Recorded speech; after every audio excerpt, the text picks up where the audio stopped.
Alberto, qué gusto poderte saludar. Un fuerte abrazo desde la capital a todos nuestros amigos y tu distinguida audiencia Mu- allá en Guayaquil. Muchísimas gracias. El saludo de todo el equipo y por supuesto, ante todo, la solidaridad con Quito, con nuestra capital, ¿no? En estos momentos duros ya destacábamos hace un momento que a nivel local, y lo consideramos importante, el alcalde Santiago Guarderas está llevando adelante iniciativas que tienen que ver con acercar posiciones con otros burgomaestres, con otros alcaldes, ¿no?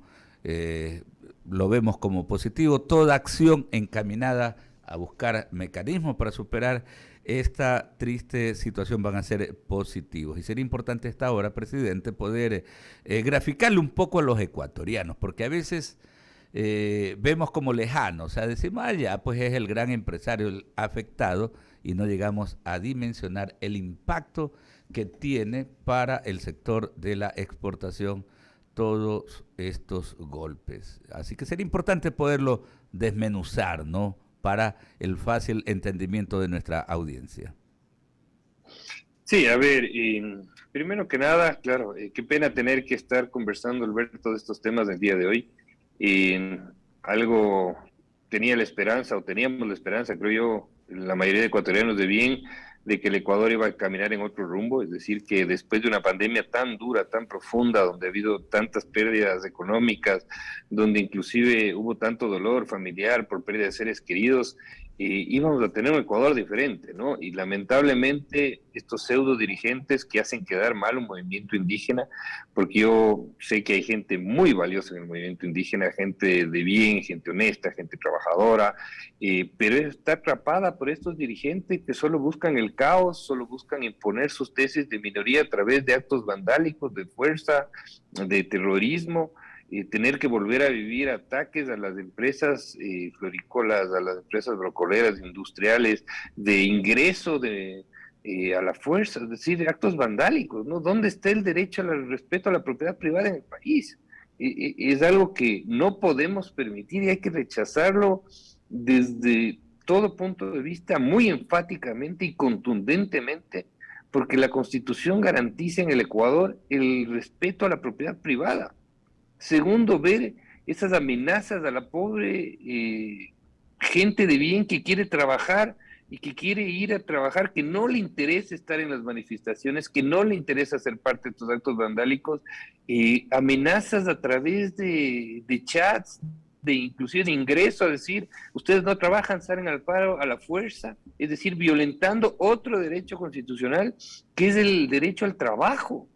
Y por último, violentando otro tema que es extremadamente importante, que es la libre circulación de personas y mercadencías por todo el territorio nacional.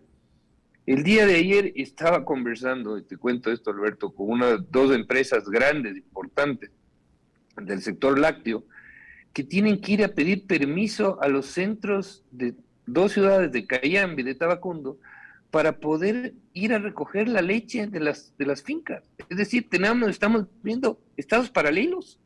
Es decir, en realidad es un grave, grave problema lo que se está dando.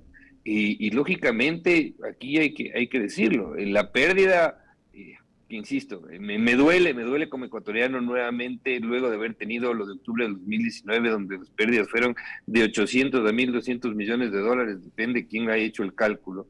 Volver a hablar de unas pérdidas cuando después de la pandemia estábamos con un año tratando de recuperar la economía del país, tratando de recuperar el empleo, y a ustedes les consta, nosotros desde el lado exportadores del Comité Empresarial Ecuatoriano estamos muy preocupados por el empleo. Siempre mencionamos que necesitamos nuevas estrategias, mejorar la competitividad, abrir mercados, buscar alternativas para dar empleo a la gente, para que el Ecuador salga adelante y cambie.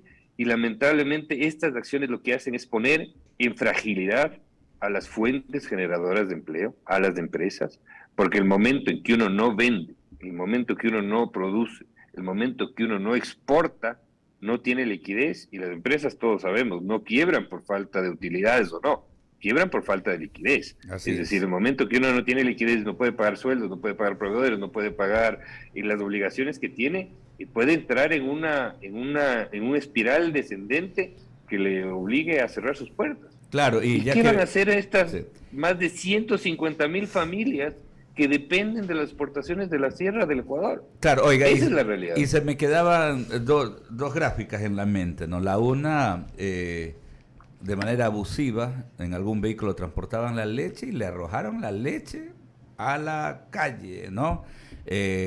A quienes trasladaban los lácteos, ¿no? Y otra gráfica que se me quedó es esto del salvoconducto. Le están exigiendo salvoconducto a los floricultores, o sea que tienen que pagar, como usted dice, Felipe, prácticamente quieren imponer un estado paralelo, ¿no?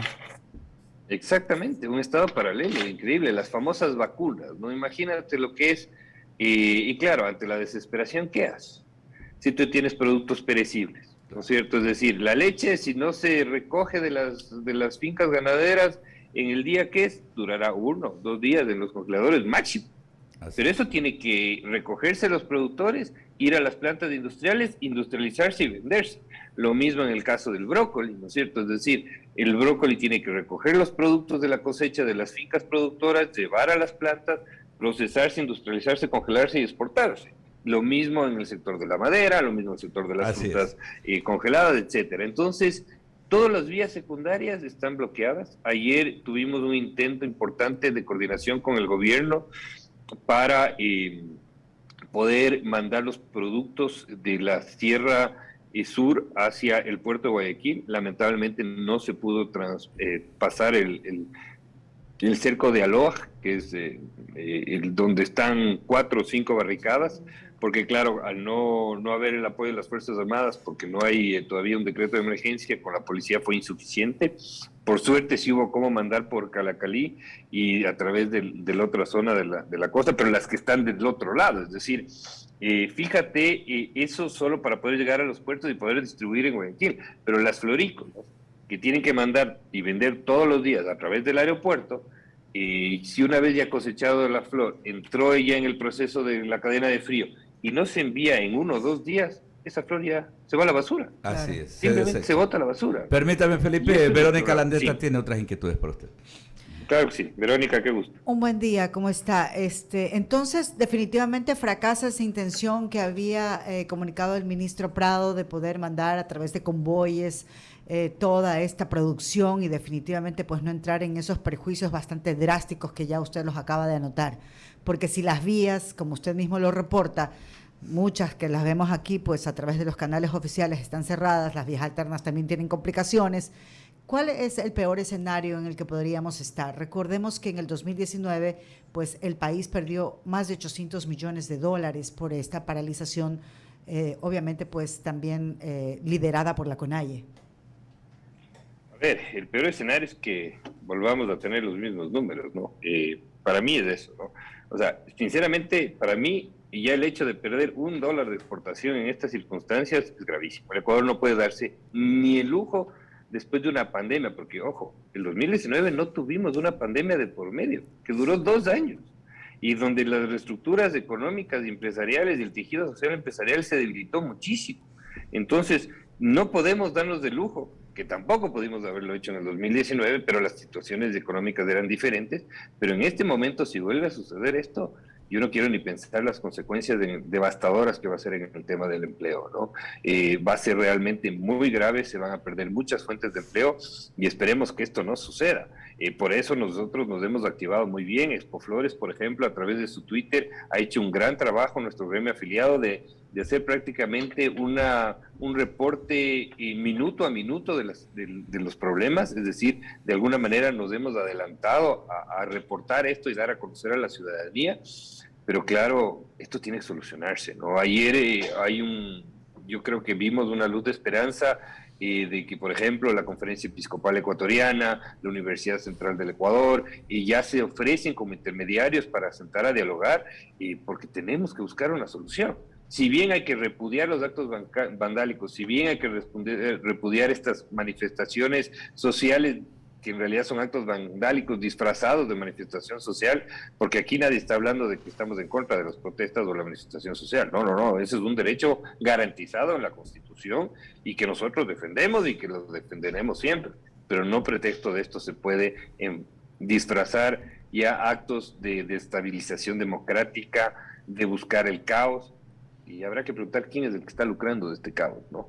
Porque acuérdense, la semana pasada estábamos hablando de los problemas del narcotráfico, de la seguridad, etcétera. Y estos días, toda la fuerza pública dedicada a controlar la paz social en el país. ¿Y qué estarán haciendo? Pues los delincuentes, los que viven del narcotráfico. ¡Viva la fiesta! Canales abiertos, porque los elementos policiales sabemos son insuficientes. Eso también hay que preguntarnos. Son preguntas que dejan mucha interrogante y mucha suspicacia, sobre todo para la gente que trata de levantarse todos los días, trabajar y llevar el sustento a sus hogares, ¿no?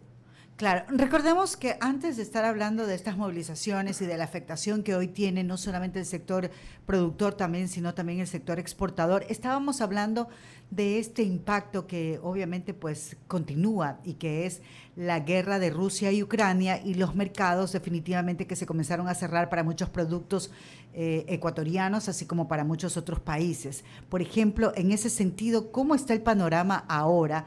Obviamente, pues el gobierno ha hecho lo suyo, tratar de buscar otros mercados para poder posicionar, pero ya vemos por ahí, por ejemplo, que el banano, mejor dicho, el sector bananero tiene bastantes complicaciones, anuncian una paralización. Entonces, ¿cómo estamos en ese sentido? El país tratando de solucionarlo uno, porque eso todavía no se ha terminado de ubicar, y bueno, y ahora estamos con lo otro, ¿no? Que tampoco se puede, por el tema de las movilizaciones, sacar los productos. ¿Cómo se ha convertido, o mejor dicho, cómo está este sector productor, exportador, con todas estas complejidades, que no solamente tienen que ver con el mercado internacional, sino también con lo interno que está sucediendo? A ver, yo creo que usted ha hecho un análisis muy correcto de una diferenciación fundamental de lo que está pasando en el sector bananero, por ejemplo, y de lo que pasa aquí con la protesta indígena. Primero, porque el sector bananero tiene un problema causado por un factor externo, ¿no es cierto? Nadie quería la guerra de Rusia-Ucrania, es decir, ahí hay una intención clara de ver una solución loable, legítima, de quien está produciendo y que no tiene a dónde vender. Pero fíjese acá la diferencia con el movimiento indígena. Ellos no es que están pidiendo una solución de exportación, de compra de productos, de mejor precios, etcétera. Ellos lo que quieren, y los dirigentes, o estos pseudo dirigentes, como me refiero yo, lo que quieren es una desestabilización del orden democrático. Porque fíjese cómo se ha solucionado, o de alguna manera se ha logrado apaciguar el problema bananero, haciendo auditorías de las fincas que no están pagando la caja de precio normal, el ministro de Agricultura tratando de hacer un fondo de compensación bananero. Es decir, hay alternativas para un problema que se da y que seguramente tendremos en el futuro, porque los problemas, nadie está ajeno a los problemas, pero cuando hay voluntad de arreglar esos problemas. Pero si hay una dirigencia indígena que lo que quiere es que a través de la fuerza, y con la lamentable experiencia de octubre del 2019, en donde la Asamblea Ecuatoriana, si me pregunta a mí, hizo un acto de traición a la patria. ¿Y por qué digo traición a la patria? Porque traicionó a los ecuatorianos, a las futuras generaciones, dejando un pésimo precedente de impunidad. ¿A quién? A los mismos que están generando el caos ahora. A ellos hay que reclamarles. Hay que reclamarles y hay que decirles, señores, fíjense lo que hicieron. Porque por temas políticos, donde hay claramente una agenda oculta desestabilizadora al orden democrático, generando inestabilidad, lo cual no permite producir, lo que igual no permite el crecimiento económico, está muy claro. Entonces, ojalá el diálogo se dé, pero dialogar con gente que tiene un objetivo, y tiene un objetivo loable y un objetivo que tiene que centrarse en el orden democrático, como es el caso, por ejemplo, de los productores bananeros, que ellos tienen un objetivo muy loable y que hay que entenderles. Pero si esto no sucede desde el otro punto de vista y hay más bien intereses de otra índole que no están dentro del orden democrático constituido, ahí es el problema y eso es lo que estamos viendo y que tenemos que, yo creo, como ecuatorianos, repudiarlo frontalmente. Lorena Vázquez continúa con la entrevista. Estamos dialogando con Felipe Rivadeneira, el expresidente de FedExport. Felipe, ¿cómo le va? Muy buenos días. Justamente eso, estamos hablando de que son pérdidas aproximadamente de 3.2 millones, según ustedes anunciaron, diario por la paralización de lo que están perdiendo los sectores exportadores. Ahora, sí vale detallar y destacar, porque usted mencionó el tema de que están haciendo, que no los dejan trabajar. Una cosa es protesta social, otra cosa es vandalismo y entiendo yo hasta extorsión por parte del grupo indígena hacia los productores que querían sacar sus productos, vale la redundancia, de las fábricas. ¿Cómo se está manejando esto? ¿Qué es lo que está pasando realmente dentro de estos lugares? porque no solamente es que están paralizados, sino que no dejan trabajar. Sí, bueno, primero que nada un saludo, Lorena. A ver, efectivamente estamos viendo momentos de desesperación, esa es la realidad, ¿no? Es decir, el hecho de que los trabajadores puedan llegar a las fincas es algo positivo. Te diría que es algo que hay que resaltar. Es decir, los trabajadores, a pesar de los problemas de acceso, están llegando. Ellos quieren trabajar y eso es algo que hay que destacar, porque el ecuatoriano en su mayoría quiere trabajar, quiere producir, quiere un mejor país para sus hijos y para las futuras generaciones, y eso hay que resaltarlo. El problema es que, claro, una vez que se tiene la producción, no se puede salir, no se puede vender, no se puede mandar a los aeropuertos, no se puede mandar a los puertos, y ahí es donde está el problema. Entonces, ahorita son 4 días y estamos tratando de hacer se podría decir, las estrategias para tratar de que esa flor, por ejemplo, tratar de no cosecharla ayer, por decirle, para que si se cosecha la flor, ya un día tiene 4 o 5 días para llegar al puerto de destino. Entonces, bueno, esperémosle 1 o 2 días, ya es un tema técnico, agrícola, ¿no es cierto?, para evitar el tema, pero va a haber un punto de quiebre donde ya no se puede, por más de estrategia productiva y técnica, aplazar el tema. Entonces, esto tiene que resolverse ya, tiene que resolverse ya, y yo creo que el Ecuador tiene que pedir, porque, a ver, estamos hablando de que el 90% de los ecuatorianos queremos producir. No podemos dejar que una minoría nos tenga en jaque, ¿no es cierto? Y ojo, lo que pueda suceder hoy día en la Asamblea Nacional. La Asamblea tiene que estar del lado de la producción, del lado de los ecuatorianos de bien, no caer en la politiquería y en los juegos de poder, que lamentablemente creo que hay muchos intereses ocultos ahí, muchos intereses ocultos, y aquí la prensa yo creo que tiene que ser muy enfática en condenar esos intereses ocultos, porque el orden constituido y el orden democrático tiene que respetarse en el Ecuador. Aquí tenemos que tener respeto por el imperio de la ley, y eso es algo que lamentablemente veo que estos grupos no quieren hacerlo. ¿Y qué se dice, Luisa? ¿Cuáles son los intereses ocultos? Para mí, destabilizar el orden democrático, ¿no? Es decir, puedes llegar hasta, no sé, no quiero mencionar, pero hay claramente abrir corredores para los narcotraficantes, seguramente, ¿no es cierto? Es decir, que reine el caos, porque en el caos alguien saca provecho, eso no me cabe duda, ¿no? Entonces, aquí, mientras existe el caos, y destabilizar el orden democrático también, ¿por qué no? Y eso es algo que hay que tener mucho cuidado, y que el Ecuador no puede volver a caer en esos juegos. Tenemos un orden democrático constituido, hay canales democráticos establecidos y se tiene que respetar el orden democrático, porque la inestabilidad y la incertidumbre es el enemigo de la producción y por ende de la generación de empleo. ¿Qué vamos a sacar, por ejemplo, con una muerte cruzada o con un cambio de gobierno? ¿Quién va a venir a invertir al país? ¿O nosotros mismos vamos a invertir cuando hay inestabilidad? No, entonces no vamos a generar empleo y la situación no se mejora. El problema es ese, ¿no? Así de simple. Y es bastante, claro, bastante compleja la situación, muy compleja la situación, Felipe, y de alguna manera también el sector empresarial debe ser ahí un mea culpa, ¿no? Porque en algunos momentos se aupa y se apoya a determinados políticos que después incluso le dan la espalda al país. Yo creo que también la clase dirigencial empresarial debe hacer un análisis profundo, ¿no? Ya vienen tiempos de campaña y sabemos que muchas organizaciones políticas buscan el apoyo de los empresarios y a veces se comete el gravísimo error de aupar a gente que no está a la altura del momento histórico. Agradecerle, Felipe, en medio de todo esto ratificar la solidaridad para Quito y para todas las localidades afectadas, para nuestros hermanos en la provincia de Cotopaxi, para la gente trabajadora en la Tacunga y en todos los cantones cotopaxenses. En las otras localidades de Pichincha, las poblaciones más cercanas a Quito, Machachi, estamos con ellos también, con la gente trabajadora que se ve afectado por esta situación. Un fuerte abrazo para usted y gracias por atendernos. Gracias, Alberto, gracias por esos mensajes de solidaridad y esperemos mejores días para el país y que esto se solucione prontamente. Un fuerte abrazo. Muchísimas gracias, el presidente de